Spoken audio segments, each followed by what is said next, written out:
Hello, I want to welcome you to being on our call today. This is the first of a series of webinars for 2016 for the Religion Communicators Council. My name is Bud Heckman, and I'm a Vice President for our Religion Communicators Council on the national level. It's a pleasure to have so many of you joining with us today. As you're joining, I'd ask that you mute yourselves, and if you do not, I'll work on the side here to mute you until we have an opportunity for discussion with Robby. I think one of the helpful things would be to put questions as you have them in the format of a written question, a singular question that you submit via the group chat. So in the Zoom group chat, you can see there's an opportunity to submit questions. I've given you some pre-information there about the titling of Robby's talk today. He's going to be talking about new results from the American Values Survey. So he has something on his website he'll be introducing to us. It's the American Values Atlas, and helping us to make some sense of the changing religious and political landscape in the United States. This is part of a series of professional development seminars that Religion Communicators Council offers to its members. We have an annual convention that's coming up March 31st to April 2nd in New York City. I would encourage you to consider joining that and joining a membership of RCC. The website for the Religion Communicators is religioncommunicators.org. There's also an opportunity for those persons who work in the secular media to apply for the awards that we have that are called Wilbur Awards, and that information is available on our website. The deadline is imminent, so it's important that if you have an interest or know someone who might be appropriate for being recognized for the ways in which they recognize faith-based organizations, that you give some jingle to them and let them know about this opportunity. A lot of great, well-known people who have been awarded over the course of the years have demonstrated their great appreciation for being recognized by faith-based organizations for the ways in which they meaningfully cover religion and faith issues in their work. One of the core emphases of the Religion Communicators Council is work on religious literacy. And this conference will be no different in giving that particular shape. But it's an interesting one in that it's in New York City and will take place in 3 different venues across the city, starting at what's often been called the God Box, the Inner Church Center on the Upper West Side on day 1. On day 2 would be at the Center for the Latter-day Saints in Lincoln Square area. And then on the 3rd day, we'll be convening at the Church Center for the United Nations and have an opportunity to interface with people at the UN. So there's a lot of great opportunities there for people who are interested in developing their work in religious communications. We're very pleased to have with us today Robby Jones. He has an upcoming book that I want to tell you about before he begins that's due out, I believe, in July. Perhaps he can tell us a little bit more about it. It has a very provocative title, which is The End of White Christian America. He has a wide range of data that he covers about a variety of religious traditions and even political landscape as well. And that book, while it has a provocative title, will cover that wide range of changes in and what the data is showing from surveys about what's happening in America religiously and politically. So without further ado, I want to turn it over to Robby and invite him to help lead us in some conversation. Great. Well, thanks, Bud. Can you hear me and everything okay? Yes. Great. And the screen sharing is up and working? Yes. Okay, great. Well, hello, everyone. I'm happy to be here and talking with you today. And what I'm going to do is try to walk you through some findings really from 2 major sources of research that we're conducting here at PRRI. One is, as Bud mentioned, the American Values Survey, which is our kind of large annual survey that we do each fall on kind of religion, values, and politics. And taking the temperature of the country kind of as we were heading into the election season. Also, we'll sprinkle in a little bit of more recent survey work we've done kind of right before Iowa as well. And then the other source is the American Values Atlas. For those of you who don't know it, if you want to play around with it while I'm talking, it's at ava.publicreligion.org. And it's basically an interactive map where we upload every year massive amount of interviews we've done. In 2015, we did 80,000 interviews with a random sample of Americans. And that data is now up, and you can kind of play with it. It gives you not only national data, all the way down to the denominational level, which, as most of you know, is very difficult to come by. So if you want to see where Presbyterians and how many Presbyterians are in Mississippi, you can find that out. So it's ava.publicreligion.org, and I'll point out some of the data that comes from that source as well. It's the largest set of data on religious demography that's out there, and the most recent. We just uploaded just a couple of weeks ago. So with that, I'll jump in. So 4 parts today. I'm going to first talk about the kind of changing religious landscape in the country. Then I want to turn a little bit to talking about economic anxieties, and then third, cultural anxieties, and then finally a look ahead at kind of religion and the vote for ahead of the 2016 elections. So that's kind of the kind of 4 pieces of the presentation. The first one is just the shifting American religious landscape. And so the first slide up here is just kind of looking at big box religious affiliations, so Protestant, Catholic, non-Christian religions, and unaffiliated, and looking at it over time. So this data is from both the General Social Survey, going back into the 70s and forward, and then picking up in 2012 PRRI data here. And one of the things you'll just notice right off the bat, right, is the decline of Protestants in America. So we think about kind of, the kind of default thought of America as kind of a waspy country, at least kind of in terms of dominant culture, white Anglo-Saxon Protestant. The Protestant part you can see is dropping off. So in the 70s, nearly 2/3 of the country was Protestant. By this past year, we were down to 46% Protestant overall. Catholics have remained fairly steady, although a little bit of drop over the last few years, as you can see there. And then the other big story, of course, is the rise of the religiously unaffiliated in the country, who were in single digits really all the way up through 1990. And then as you can see in 1990 and going forward, have more than tripled their numbers in the country. And the last numbers we had, 23% of the country identifies as religiously unaffiliated. And part of the story of the kind of decline of Protestants can be seen here, where I just took, this is just Protestants, and I broke them out by race. And one of the things you'll see here is that African-American Protestants are fairly steady, and that most of the drop in the Protestant population is really because of the drop in white Protestants over this period.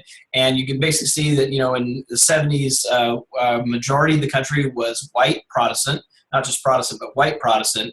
In fact, 1993 was the last year that the country was a majority white Protestant country, and it's been a pretty precipitous drop.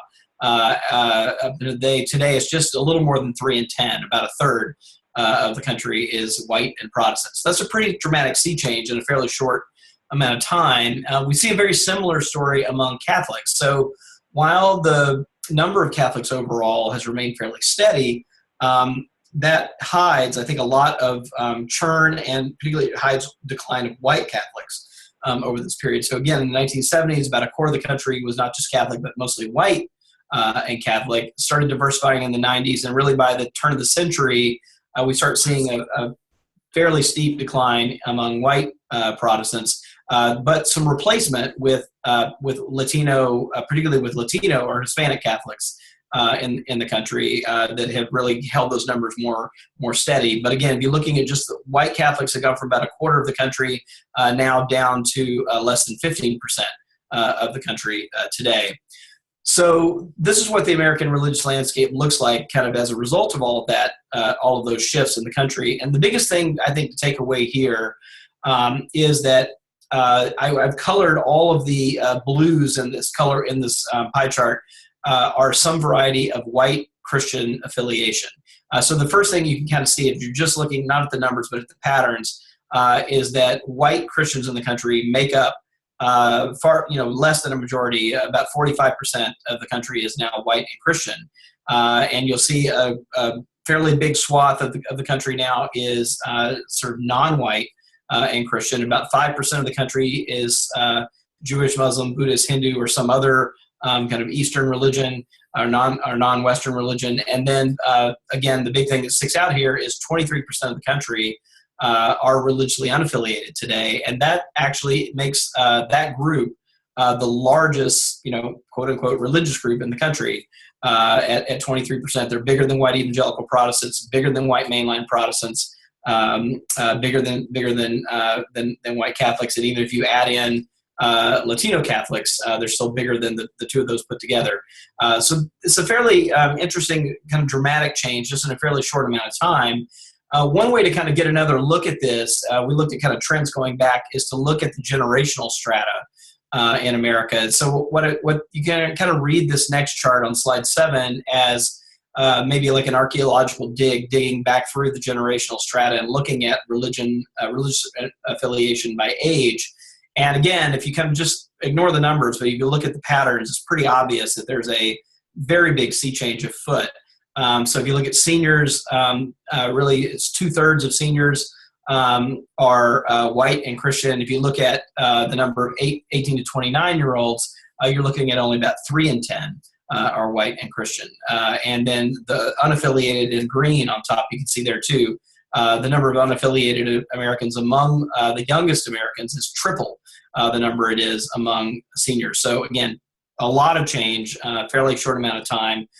Just one other way of kind of looking at this, if I take sort of white evangelical Protestants on the one hand, religiously unaffiliated on the other hand, just to kind of look at it by age, one of the things that the American Values Atlas, because it has 80,000 interviews and it allows us to do, is actually look at not only sort of age groups, but actually each age cohort. So we have enough 18-year-olds, 19-year-olds, 20-year-olds to actually look at each data point along the way. And when we plot out affiliation across these two groups by age, you kind of see, that among seniors, white evangelical Protestants, for example, outnumber the unaffiliated by more than 2 to 1. And if you look at 18-year-olds, really the opposite is true. It's more like 4 to 1, but with the unaffiliated outnumbering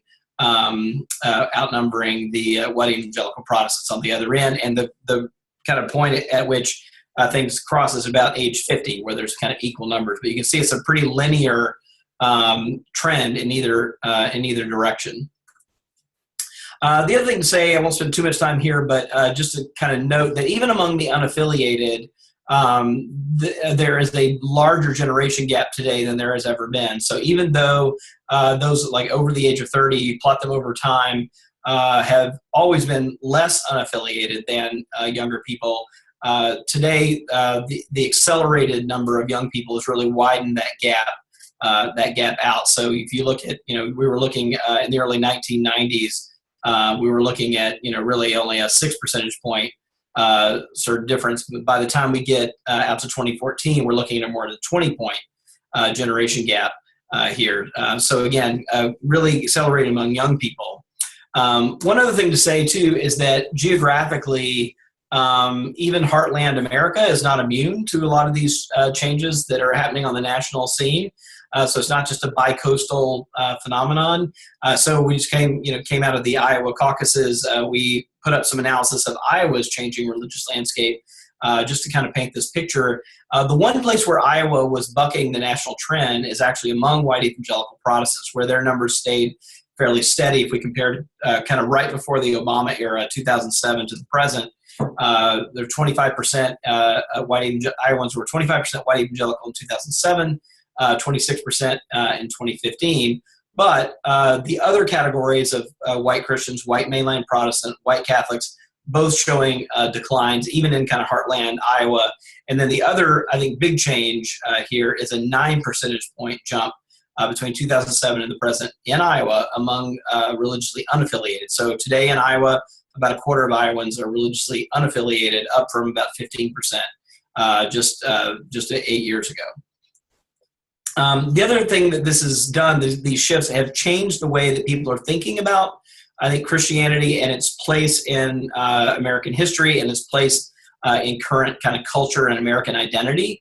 So with one question that I think casts some light on this, was a question about whether America is a Christian nation or not. So we have 3 categories here, whether people could agree with whether America has always been currently a Christian nation, was a Christian nation in the past, but is not now, or has never been a Christian nation. If you skip ahead to the silent generation, the oldest Americans, you can see that a plurality of them actually picked the first category. American has always been and is currently a Christian nation. Another 40% picked the second category. America was a Christian nation in the past, but is not now. And if you look at millennials on the other end, very different picture. Only 26% say that America has always been and is currently a Christian nation now. So very different kind of a sense of kind of the identity of the country. One other way that we asked around July 4th, we had a poll around kind of patriotism and American identity, how important it was for being Christian, for being truly American. Again, seniors, like 3/4 of seniors basically saying this is very or somewhat important, and actually a majority of seniors saying this is very important.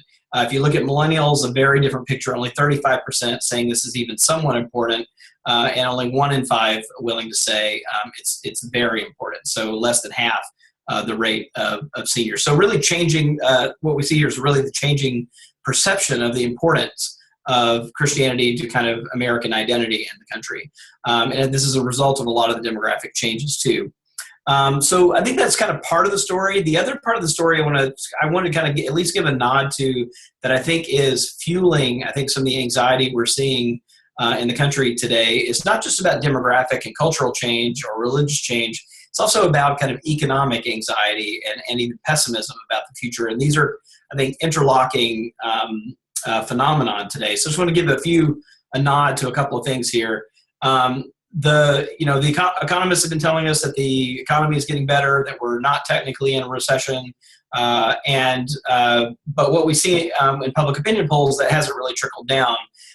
In 2012, again in 2014, we asked about whether the country was still in a recession or whether the recession was over. Basically, more than 7 in 10 said that we were still in a recession. And in 2015, we saw exactly the same thing, no difference, saying the country is still in a recession. So I think people are still feeling a lot of economic anxiety. The other thing that we've seen is a growing pessimism about this kind of basic idea of the American dream, that if you work hard, you'll be able to get ahead. Among all Americans, less than half now say this still holds true. About half say it once held true, but it doesn't anymore, and 7% say it never held true. We see white Americans fairly divided if you look at whites overall, but there's a huge class divide between white working class Americans and white college educated Americans, with white working class Americans much more pessimistic about whether it still holds true or not. Also a lot of pessimism among African Americans, and with Latinos looking about like whites, being a little more optimistic than that. But this class divide among white Americans, I think, is pretty important. And we're actually seeing this pattern among a bunch of other questions across surveys that we're running. One result of that has been that there's a real kind of uptick in concerns about equal opportunity, and that one of the biggest problems in the country is that we don't give everyone an equal chance. So we've been tracking this question for 5 years, and it's remained fairly steady until last year. And we saw this 10-point jump just over a year's time in the number of people saying that it's a really big problem in the country that we don't give everyone an equal chance in life. So kind of another indicator of economic anxiety. And then there's this, just a general question: do you think America's best days are ahead of us or behind us? In 2012, majority of Americans were a little more optimistic. And by 2015, dropped down to less than majority here. And the Americans saying America's best days are behind us jumped up 9 points in the past 3 years. And you can see this actually. The other kind of interesting thing about this is that there's a huge partisan divide. This may explain some of the rhetoric, on the Republican side of the debate that's been very pessimistic about where America is, where it's heading. And you can see this in the numbers here, that Republicans 6 in 10 say America's best days are behind us. Those identify with the Tea Party 2/3 saying that America's best days are behind us. With Democrats being on the other side, 6 in 10 saying America's best days are ahead of us. So some real partisan divides on this question. And then finally, another kind of a measure of kind of disaffection and I think people feeling kind of left behind and looked over is this question we have about who's the government looking out for. We asked about a whole range of groups here. Again, if you kind of ignore all the numbers and you just look at the patterns, the thing that stands out on this slide is that Americans mostly think the government's looking out for wealthy people and large businesses. Right, those are the only two groups that where kind of strong majorities say the government's looking out for the needs of these groups very well. Everything else is fairly mixed in people's minds. And the one that we also had one that said people like you here. And so when you kind of parse that one out, what you see is that only about 4 in 10 Americans say that the federal government's looking out for their needs and interests. But if you look at kind of racial minorities or gay and lesbian people here, two groups, two minority groups, you see some really interesting patterns. I was going to put the partisan breaks up here that among all Americans, people think that the federal government is looking more out for the needs of African Americans and gay and lesbian people. This is strongly true among Republicans and those who identify with the Tea Party. Who really think the federal government is looking out for those minority groups more than they are, more than themselves. Democrats, it's a different story. Majority of Democrats say the federal government is looking out for the needs and interests of people like them. So I'm kind of putting this up to kind of lean into some slides I'm going to show you in a minute about kind of cultural resentment, which is, I think, brewing kind of under the surface here. That's kind of hand in hand with a lot of the economic anxiety going on.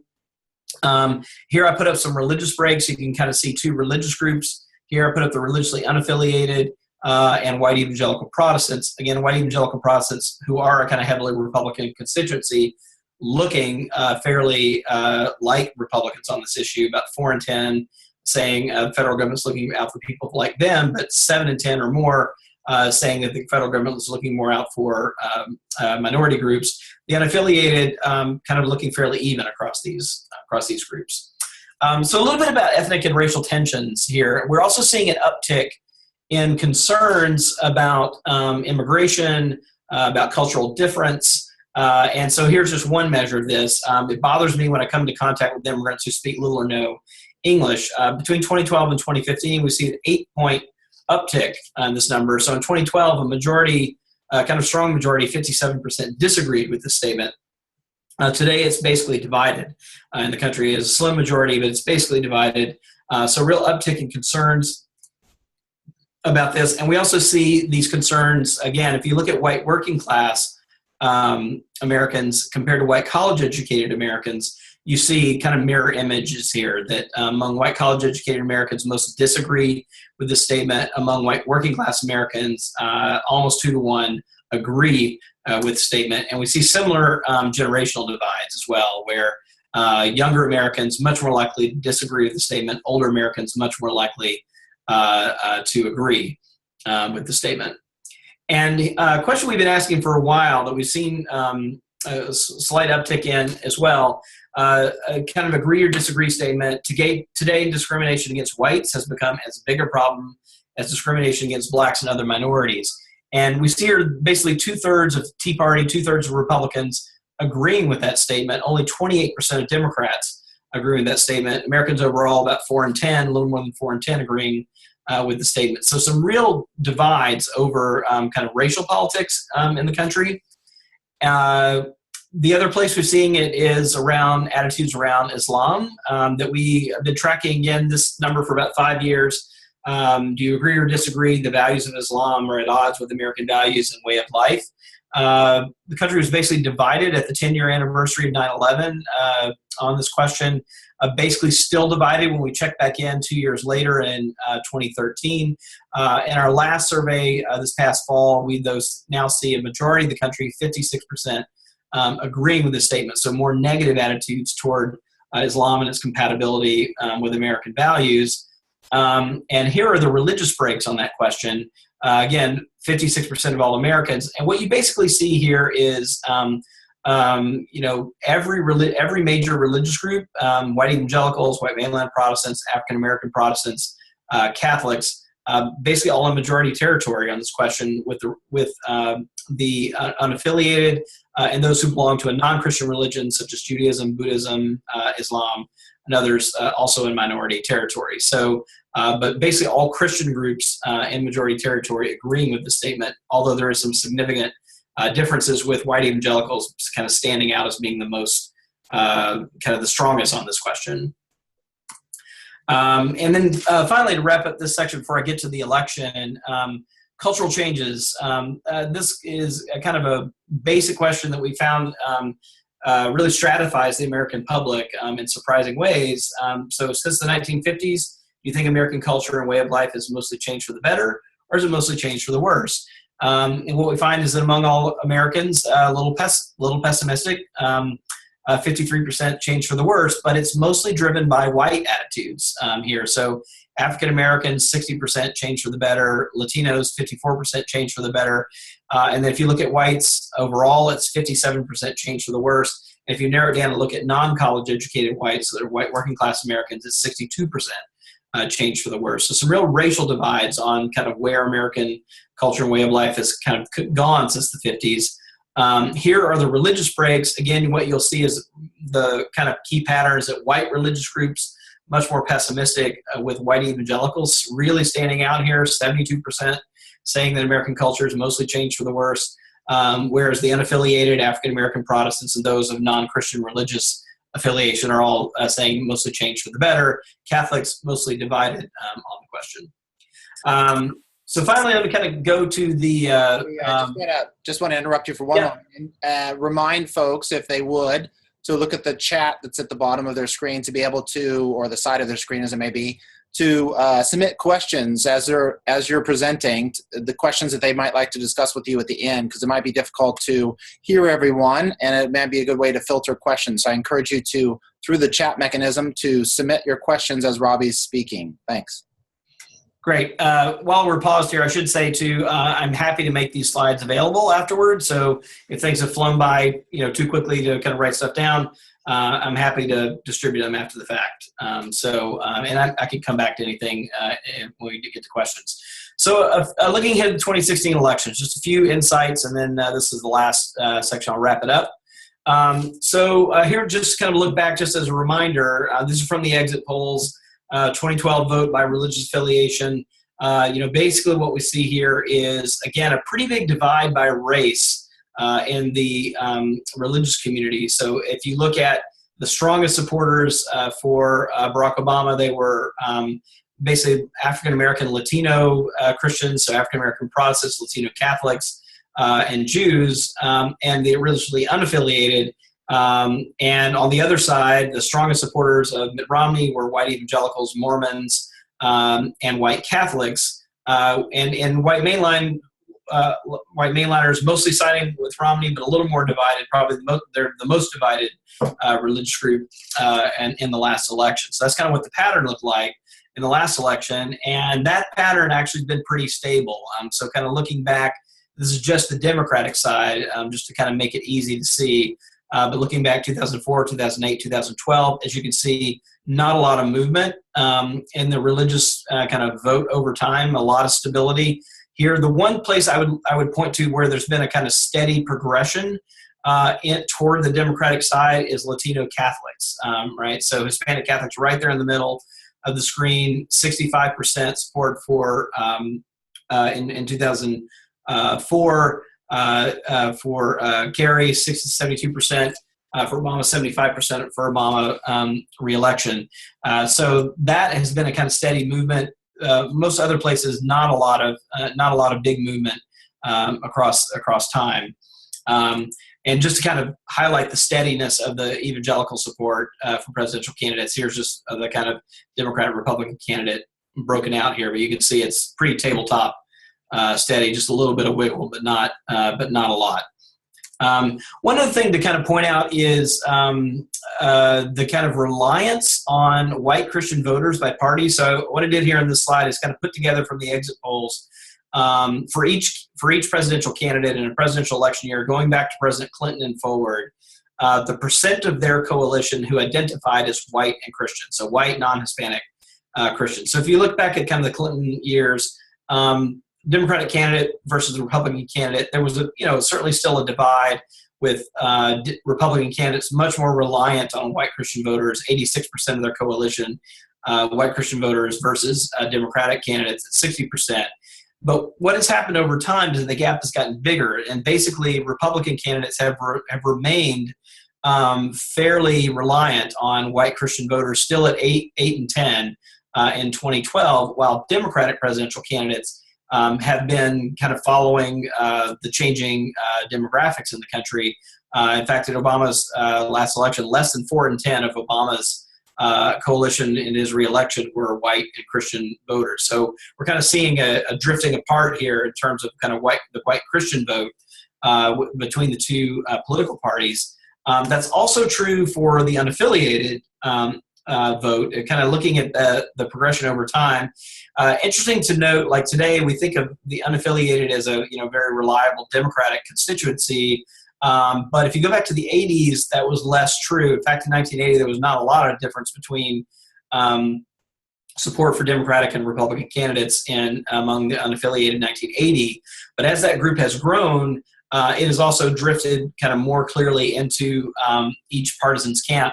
The other thing to note on this chart is that the size of the bubbles are commensurate with how large a proportion of they make of that candidate's coalition. So the bigger bubbles in the Democratic chart, as you see them getting bigger, that's because they are a more and more important part of Democratic candidates' coalitions, while there's still a fairly small proportion of Republican candidates' coalitions over time. One other note about the unaffiliated is that while they are growing, and here is like kind of election years, including midterm election years from 2000 to the present. And what you see if you look at the green bars is a steady uptick in the growth of religiously unaffiliated Americans. But if you look at the kind of yellow bars, you see kind of a stagnated growth in terms of their proportion of vote. So even though they're getting much, much bigger as a proportion of the population, at least so far, they have not been turning out in proportionate numbers. So there's actually a 10 percentage point difference between the religiously unaffiliated in 2014. They made up 22% of the population, only 12% of registered voters. I don't have this on the screen, but just a comparison number. If you compare that to white evangelicals in 2012, white evangelicals made up 20% of the population. So it's a very similar number to the unaffiliated, or actually the exact same number in 2012 as the unaffiliated, but they made up 26% of voters. So they were overrepresented in the voting among voters. Then couldn't let this go by without a little look at Trump and the Trump phenomenon among evangelical voters. So here's one interesting phenomenon is that when we measured Trump's favorability among evangelicals back in the fall, he was actually majority territory of having unfavorable views. So 56% unfavorable among white evangelical Protestants. What's been fairly remarkable is to see that he's actually turned that around between November and January. And our last survey, which was out of the field just January 24th, so pretty recently, what we find is he's now 53% favorable, and his unfavorables have dropped to 41. So that's a pretty big turnaround. Cruz and Rubio have also increased their favorability, but they mostly did that from calling people who didn't know about them rather than moving people who were unfavorable to favorable. So Trump has actually kind of changed evangelicals' minds over this time period. And then just to kind of look at a real quick look at national polling. This is kind of right. This is before Iowa, but this is national polls right before Iowa. Trump out ahead, then Cruz and Rubio. Carson was hanging in there too, but is now certainly on the way down. This is among all Republican voters. And then real quick look at the kind of tightening Democratic race as well between Hillary Clinton and Bernie Sanders on the other side. So finally, I'll wrap it up with just another kind of tip over to our online tool that I hope you'll. It's all the data is free, free to access. And you can look, again, all the way down to state level. In fact, with this tool, you can look to if you live in one of the largest top 30 metro areas, you can actually get data on the religious makeup of that metro area. We can go down. We can go down that far. So with that, I will stop, and we'll see kind of what kind of questions we have. Okay, I'm actually going to take the daring act of unmuting everyone for just a moment to allow, this could be insane, to allow people to voice questions, but I'll ask people to provide their questions one after another, and we'll have you go through them as you wish. We do have one question that's come in via the chat. I encourage other people to submit questions via the chat. The question is from Casey Tom. She asks, what are Dr. Jones' views on religious literacy in the media? If the public media were to provide a higher degree of religious literacy, how long does he think it would take to see an impact on the general public's views and opinions of Islam? You have a couple different slides there in your presentation that have to do with how Muslims have been viewed, and you've seen this and followed it over the course of time. And so her question is about wanting to advance religious literacy, which I mentioned at the beginning as an important thing for the Religious Communicators Council. That's a question we have from the chat, and if others wish to submit that way as well. In the meantime, I am going to unmute all. I will ask persons to just wait for a clear moment in which someone else has finished their question. We'll entertain a few questions that in a row here, and then I'll shut the mute back on. Just identify who you are, and please, if you would, only a question and not a statement. Thank you. So should I take the Casey's question? Let's wait, and we'll take the other questions, but you have that one up. Okay, yep. Go ahead. If we have others that are on the line by joining by phone as opposed to by web, feel free. Identify yourself and your question if you would.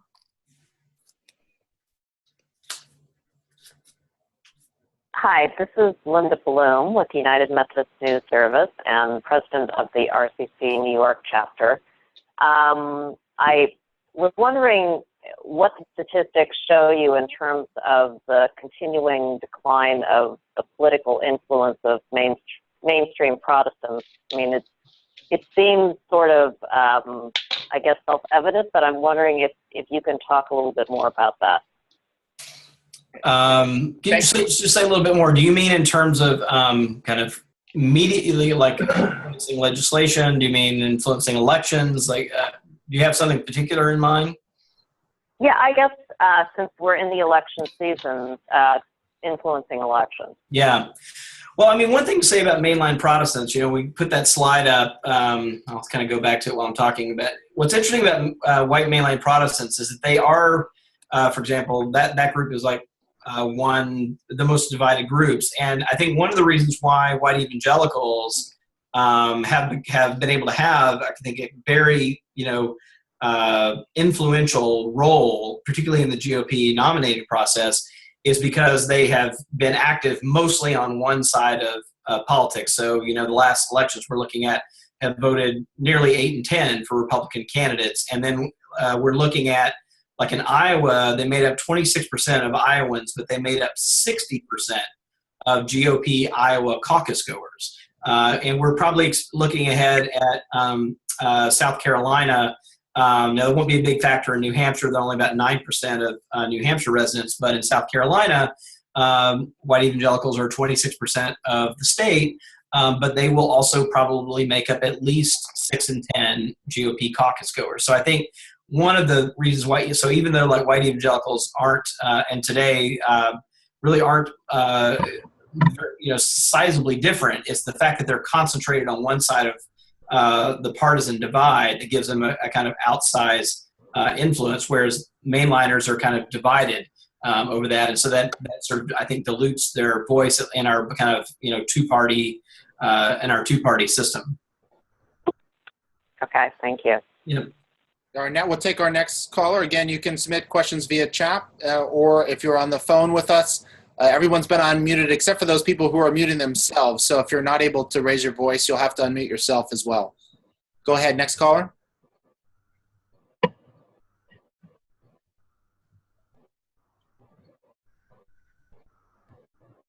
Sorry, we had someone that was trying to speak there. Anyone else who's online with us have a question for Dr. Jones?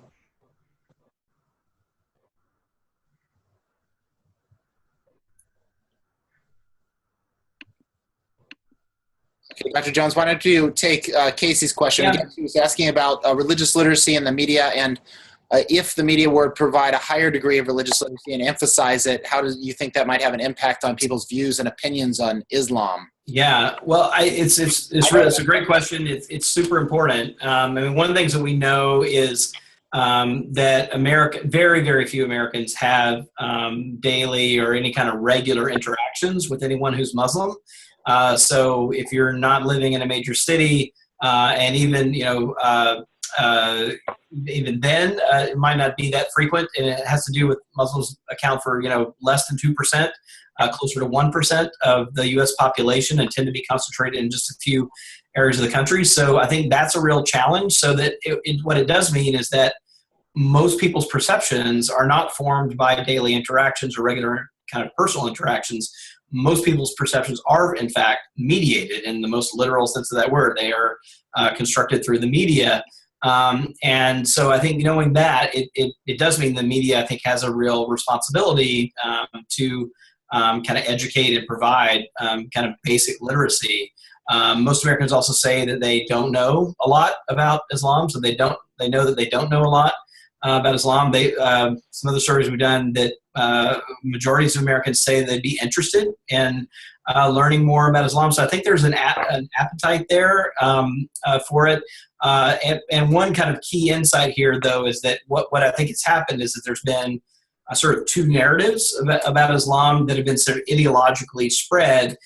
So when we've asked about people's knowledge about Islam, and then we asked like where they got it and how confident they are that they know a lot about Islam, the two groups that on surveys say that they know a lot about Islam are PBS viewers on the one hand and Fox News viewers on the other, right? Who are getting two very different kind of messages about Muslims and Islam in the country. So I think that's but there's people who say they mostly get their news from broadcasts, CNN, other television news sources. Mostly say they don't know a lot about Islam and aren't confident about what they know. So I think it's a huge issue.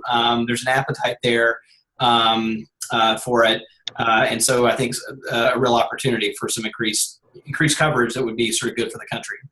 Yeah, as you know, I work in the field myself of trying to help Muslims and Islam and the way that people view Islam. And I think one of the things I found very interesting in your statistics is I believe it says that only 8% of Americans have a regular and meaningful relationship with someone who's Muslim, and about 70% of Americans virtually have no relationship whatsoever, don't know a Muslim, which is very, very telling. And in the meantime, though, on the other hand, I was encouraged by some of the data which you've had. I noticed you had a survey that you did with, I believe, Religion News Service back in December.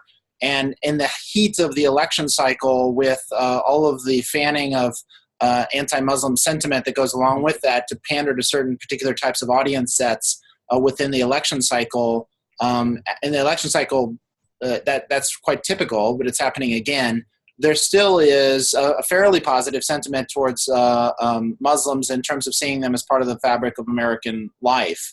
Yeah, we had about 6 in 10 Americans say that agree with the statement that American Muslims are an important part of the U.S. religious community today.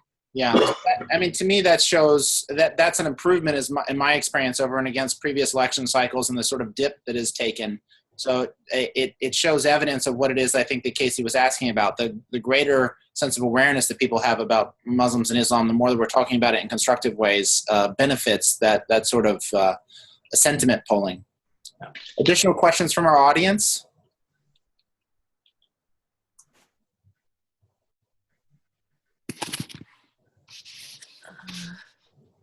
Anyone else want to pose a question to Dr. Jones?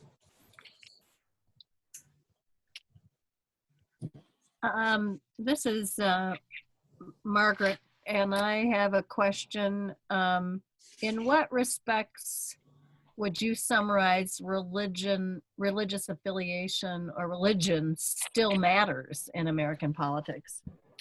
Yeah. Well, it's an interesting question because, on the one hand, I think a lot of the news, has been about the rise of the religiously unaffiliated in the country. And that's certainly worth noting, right? Since the 1990s, those numbers have gone from single digits now up to 23%. Among young people, it's more like 35%, right, of the young people are religiously unaffiliated. Now, having said that, it's still worth noting that that still leaves, I kind of pulled back up this pie chart here, that still leaves 3/4 of the country claiming a religious affiliation. So I would say, it's still pretty important here. So what we have is just kind of a new dynamic on the scene where I think, if you've got a religiously unaffiliated down in single digits, they can basically be ignored. And I think the difference now is that they have to, they can't sort of just be ignored. I think one kind of note here is that George W. Bush was like one of the first presidents to use the word mosque in a speech where he said, America's churches, synagogues, and mosques, to kind of include mosque as a kind of part of the institutional fabric of the country. And Obama has been one of the first presidents to kind of regularly say those, of religious beliefs or of no belief, right? Kind of regularly tipped his hand to those having no beliefs. And so I think that's the real difference. It's not to say that religion is not important. It's still, particularly if you compare to Western Europe, religion in America is like vitally important. But at the same time, we now have this group of people who aren't claiming a formal religious tradition as their own, and I think have to be kind of part of the discussion in a way that they haven't been in the past. Thank you for your question. We have others that have a question for Dr. Jones. This is Nancy Case. I'm affiliated with the Christian Science Church, and I just wondered if you did any studies that would show demographics of people who are not affiliated with religion but who are privately religious, or people who believe in God or have spirituality important in their lives. Yeah, that's a great question. One of the things that we have found is that as this group of unaffiliated people have gotten bigger, we've noticed that it's a fairly diverse group. So actually only about a third of those groups are kind of identify as atheist or agnostic. And the 2/3 of this group, if you look at them, there's a kind of a slice of them that are fairly, what you might call secular. But there's another slice of group, even in this unaffiliated group, that say they pray regularly, almost universally believe in God, who look religious and kind of other kinds of practices or beliefs you might ask them about. They just don't claim a formal religious tradition. There is definitely a lot more work to be done to kind of understand I think the complexities of this group. And I think that is one of the kind of social science challenges, is trying to kind of wrap our heads around, like, who is this group that is kind of defined as not being these other things, which is a kind of odd way to define a group, right? But yeah, that's the way they get defined, is not being formally religiously affiliated, but trying to figure out, okay, so what are they then? And what are, because you're still, like, belief in God, prayer, these are still not uncommon things, even among this religiously affiliated group. Thank you. Yep. Any others have a question for Dr. Jones? I want to thank you all for participating in today's RCC webinar, and especially thank Dr. Jones for taking time to speak with us. I think that the work that he's doing at the Public Religion Research Institute is fascinating. I've used a lot of his data and insights and the work that I've done at various organizations, and I'm appreciative of him taking time to be with us today to help share that. Again, I had shared at the beginning that he has a forthcoming book out coming in July of 2016. You can order it today on Amazon, pre-order it. It's called The End of White Christian America.